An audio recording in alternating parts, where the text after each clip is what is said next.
Good day, everyone, and thank you for joining us. Today, we're going to be looking at the introduction to chemical engineering, and we're going to be focusing on the basic calculations in chemical engineering, the fundamentals. So, we're going to be looking at aspects like units and dimensions, density, specific gravity, concentration, which also entails the parts per million, flow rate, and pressure.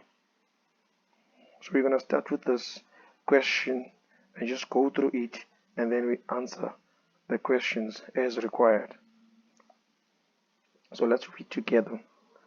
Illustrated below is a tanker containing nitric acid solution HNO3 in water at a maximum capacity of 2000 liters. The solution has specific gravity of 1.13 at 68 degrees Fahrenheit. The concentration of HNO3 is 0.15 grams per liter of solution. The tank starts leaking at a point B on its way to the delivery point at a constant rate of 4 gallons per minute through a quarter diameter inch hole. The vapor space in the tanker is pressurized with nitrogen gas at 1.5 bars. So the vapor space is at point A. That's the vapor space there. It's pressurized with 1.5 bars. And the liquid level in the tank is 73 inches. That's the liquid level in the tank. And also point B, that's where the leakage is taking place. So now what you are asked here is, what is the specific gravity of the acid solution? So that's what we're looking at, and it's required in cubic feet per pound mass. So now we go to the question and analyze the question. Now first of all, what we're given a solution of HNO3 in water, and then we're given the maximum capacity. Now the maximum capacity is a volume, so that's the volume, okay, of the entire tank. And then the solution has a specific gravity of 1.13. That's the specific gravity, and the concentration 0.15 grams per liter of solution. Okay, so now we've checked everything. We're also given the flow rate, 4 gallons per minute. Okay, so we need to utilize that information in the right way so as to be able to actually address the questions that are being asked. So let's look at A. What is the specific volume in cubic feet per pound mass? So now if you have to calculate the specific volume, you can just create space there, and then let's look at the specific volume. So now first of all, if you have to find the specific volume, you must have the inverse of density. So now this is the specific volume. That's how you denote it. That's the inverse of density. You want to find the specific volume in cubic feet pound mass. So you can see it's the inverse of density, since density is pound mass per cubic feet. Now you can see here already I've written the specific gravity, the density of the solution. Okay, so the density of the solution to the density of the reference substance, here it gives you the specific gravity. So specific gravity is a ratio. Okay, you can also take your density as 1000 kilograms per cubic meter. Okay, that's the density of water at standard atmospheric conditions. So you also can denote the density of water in American engineering system of units. So we can have the density there of water as 62.43 pounds or pound mass per cubic foot. That's also a density of water. Or you can also have your density of water as 1 gram per cubic centimeter. So all these values are equivalent. You can actually use either of them. These are equivalent: 1062.43 pounds per cubic feet or 1 gram. So these are the densities of water. So you can use any of them to actually substitute there to find the density. Okay, so now you just manipulate this equation. Since you know that you've got the specific gravity and you've got the density of water, it is wise enough to actually use 62.43 because you are required to give the answer in cubic feet per pound mass, which is an American engineering system of unit. So now what you do, you just find the density of the solution first. Density of the solution, so it's given by, density of the solution is given by specific gravity multiplied by the density of water, or density of the reference substance. Okay, so you move up. So the density, the specific gravity is 1.13 multiplied by 62.43 pounds per cubic feet. Pounds per cubic feet. So as you get, so now if you punch that in your calculator, obviously you'll get something like 70.55, which is pounds per cubic feet. So this is the density, but what you require to find is the specific volume, which is the inverse of density. So now you go back to your volume, specific volume, inverse of density. The specific volume is given by 1 over the density, which is 1 over 70.55. So what do you get?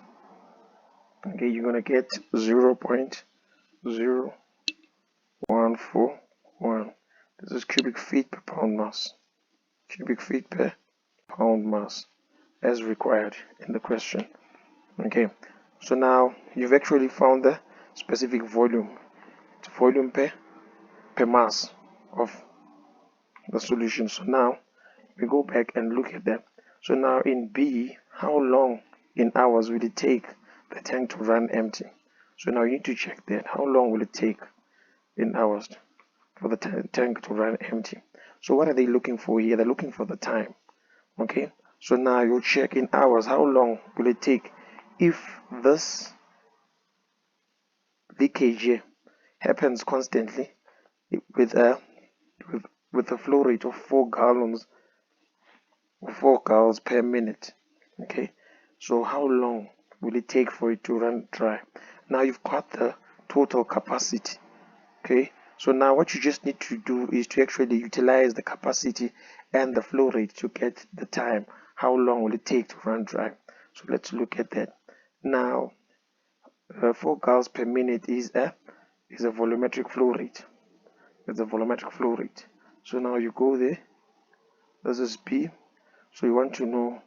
So flow rate is volume flowing per time. Okay, so now if you want to find how long, you're going to change the subject of the formula. So it's going to be volume over the flow rate. Okay, that's how long it will take. So now once you've done that, you can easily now go and write down the capacity. The capacity of the volume is 2000 liters. 2000 liters. Okay, so got 2000 liters divided by, okay, just do that so that in cases of neatness. So now 4 gallons per minute. So this is 4 gallons per minute. Okay, and then obviously you need to convert the gallons. Okay, just to create space, you can move further down to create the gallons here. You can convert the gallons using your conversion table. 7.481 gal is equivalent to 1 cubic foot from the conversion table, and 35.31 cubic feet is equivalent to 1 cubic meter. Okay, so now this is a continuation of the calculation. So this is multiplied, then you it's a continuation to the division here below, and then once you've worked that out, so this is still a continuation. Okay, you multiply that. 1 cubic meter is equivalent to 1000 liters. You're just converting. Okay, and then an hour is equivalent to 60 minutes, since you have to convert the minutes to an hour. Okay, so now this is a continuation of the calculation here and a continuation of the calculation there.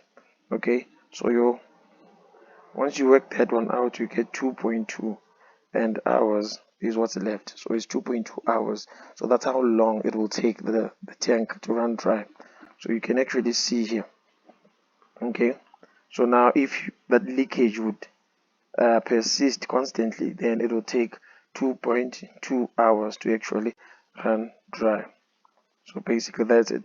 And then we can move on to the next question.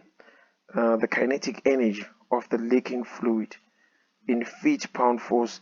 Do take note of the units that are required. So the kinetic energy is required in feet-pound force.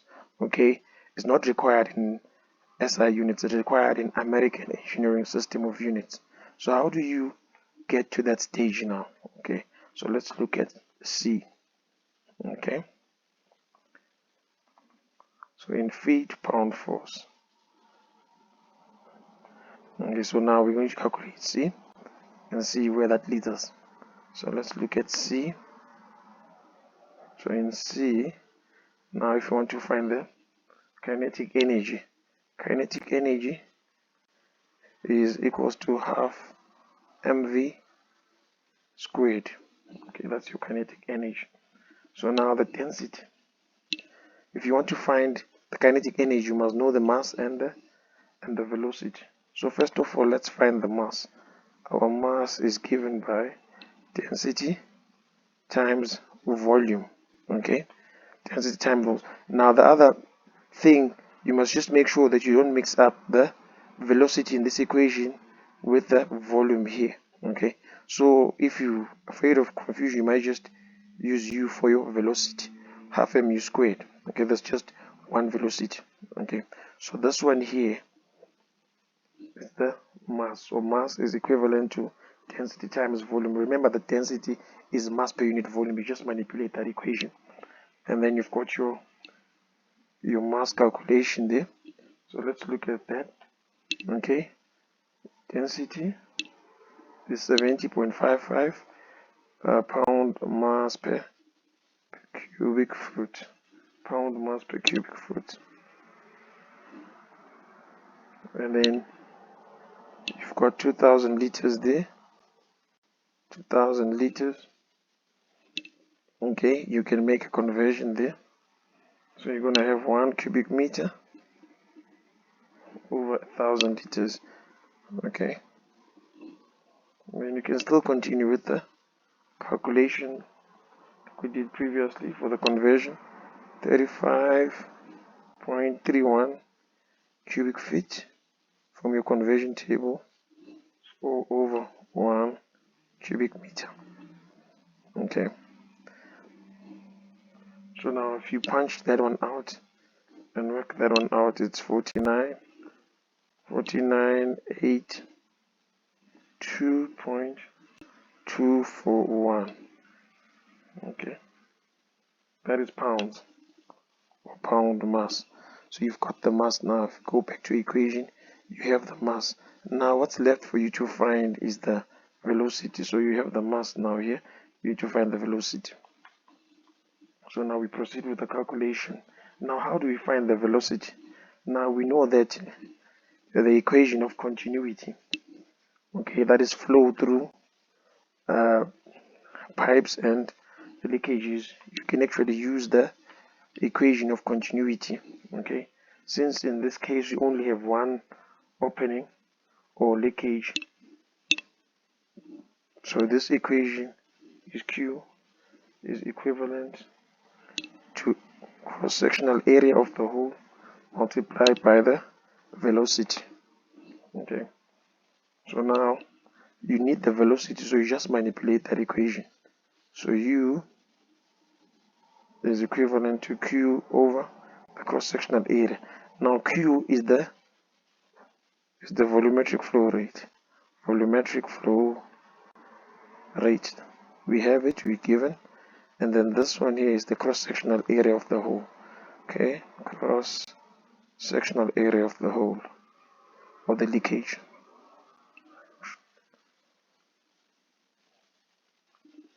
Okay, of the hole.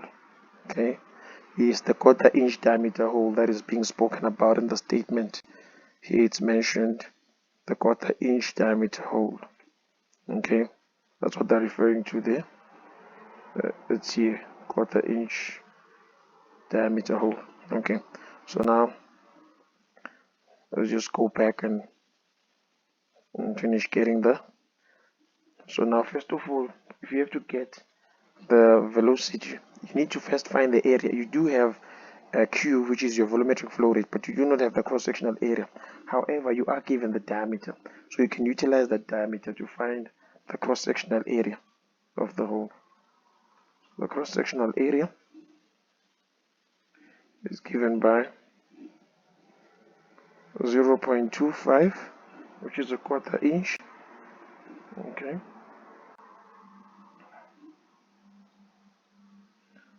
all over 4 multiplied by pi.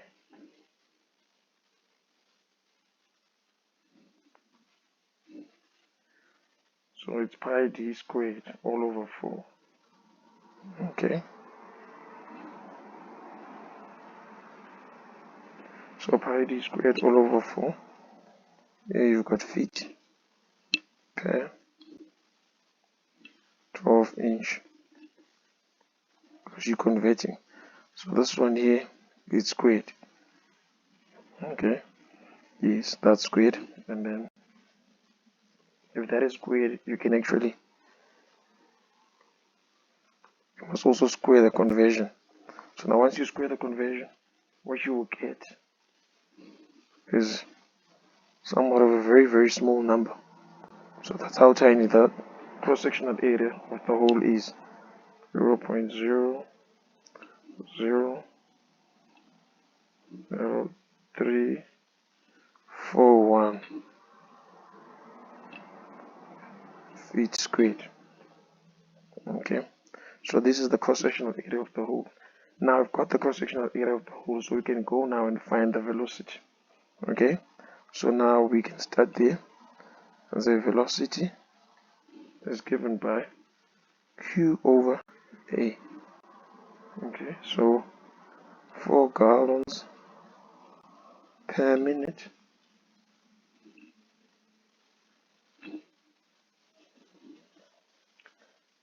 divided by the cross-sectional area, which is 0.000341. Very tiny. Does make sense because it's a leakage. Once the hole is too big, it just means that the leakage is going to be more profuse. Okay, so now here you've got squared, and then you can convert that. 1 cubic foot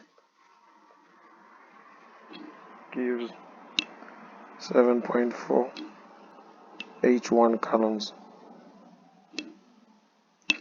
Okay, can you change 1 minute? 60 seconds. Okay, and now when you work this out in your calculator, it gives you 26.13 feet per second. Okay, so that's your velocity, linear velocity. And then now you can go now and find the kinetic energy that was requested in the beginning. So the kinetic energy, because now you've got all the variables, all the parameters that you need. So now you can see here it's 4982.241 pounds. Okay, that's pound mass.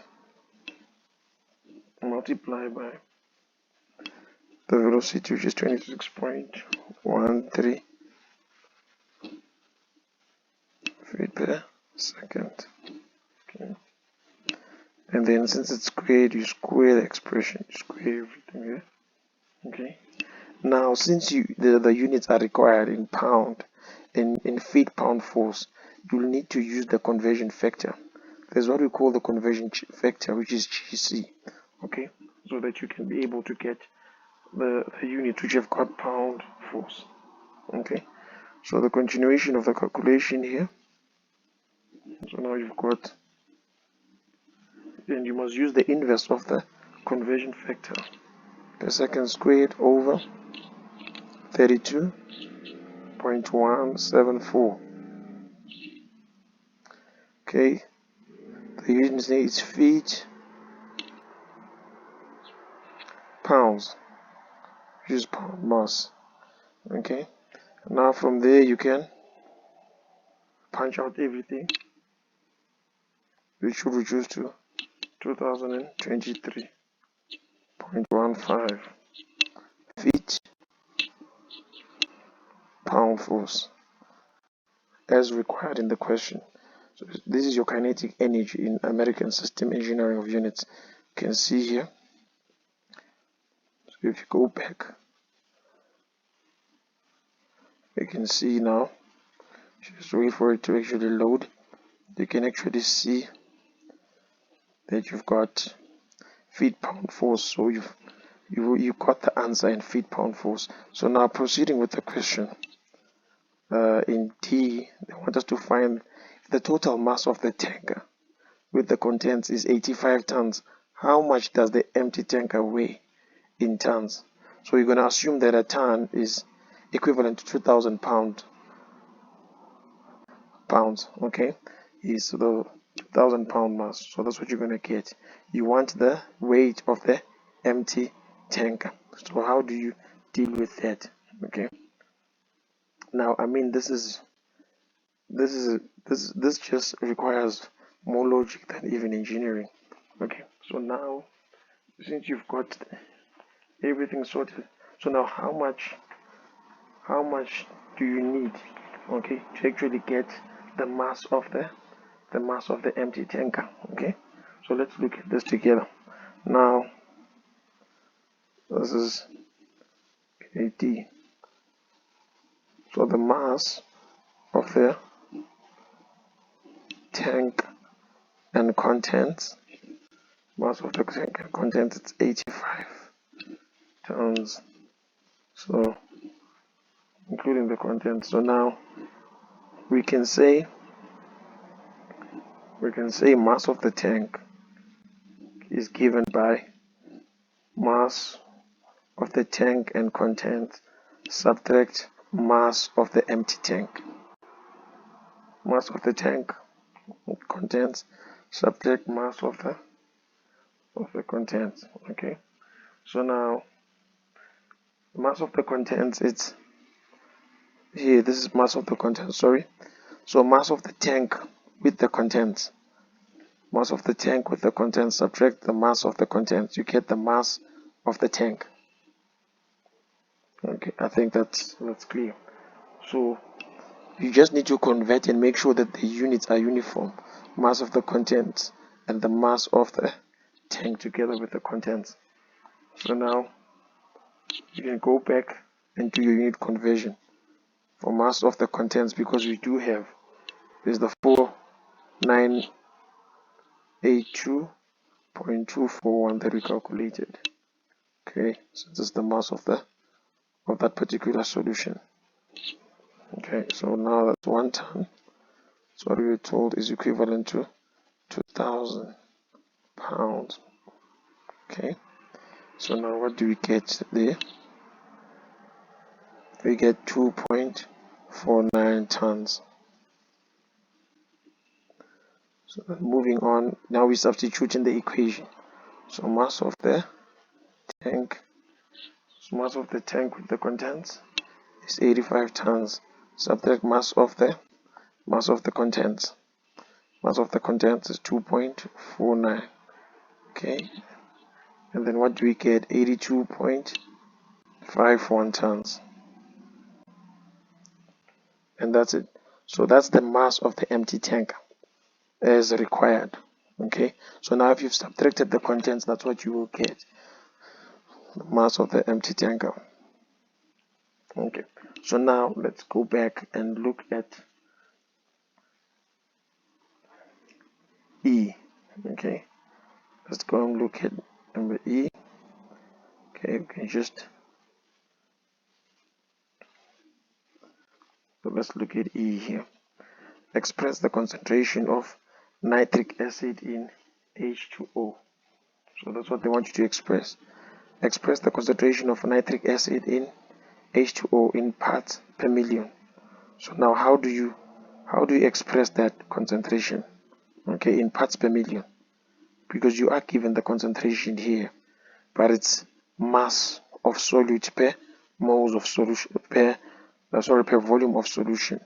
So it's mass of solute per volume of solution. But now you are required to, this when you are given the concentration already, but now you are required to express the concentration in ppm, in parts per million.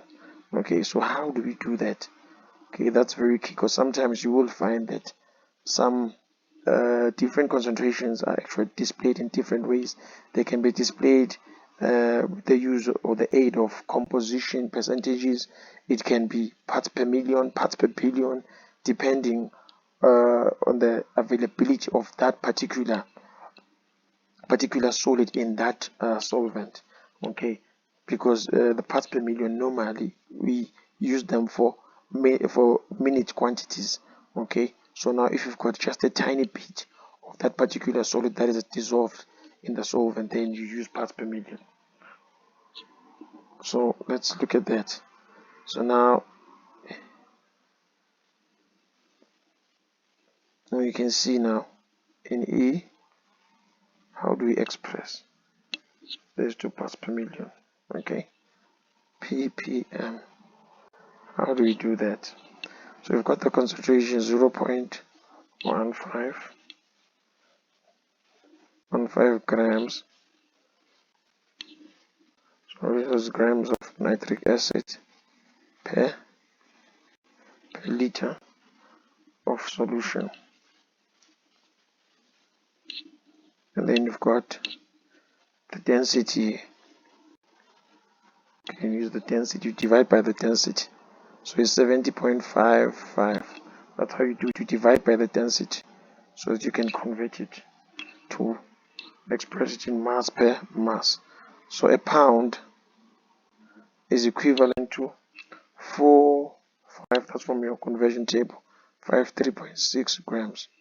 Okay, so now you can proceed with your calculation. Okay, you can proceed with your calculation. So here, just to create more space, we're just going to make sure that we create more space there. Okay, so now let's proceed with the calculation. Now this is just a conversion, and then in our conversion we still also have to get rid of the liters, because we need to express the concentration first in mass per mass, mass of solute per mass of solution. Then it's easier for us to then just convert to parts per million. So that's what we're trying to do. That's why we divided by the density, and now we're taking care of the conversions. So let's proceed. 1,000 liters is equivalent to 1 cubic foot. Okay, and then eventually what you get is, when you punch through your calculator, 0.004687 grams of nitric acid per gram of solution.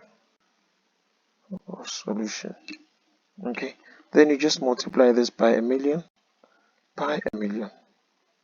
That's it. Okay, then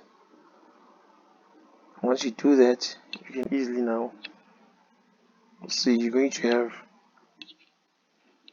4687. This is 1 here multiplied by a million, so 4687 parts per million. You can say that. So it's 4687 parts per million. So this now can also be written as 4687 parts per million. So that's how you convert to parts per million. Okay, that's how you convert to parts per million. Okay, so now once you've calculated that, everything becomes easier for you. Okay, so you've sorted that one out. So that's how we sort the tutorial. So you can go back and check what you've done. You can see here, okay, you've answered all the questions from A to E. Okay, so now once we've tackled pressures, then I'm going to show you how to determine the pressure.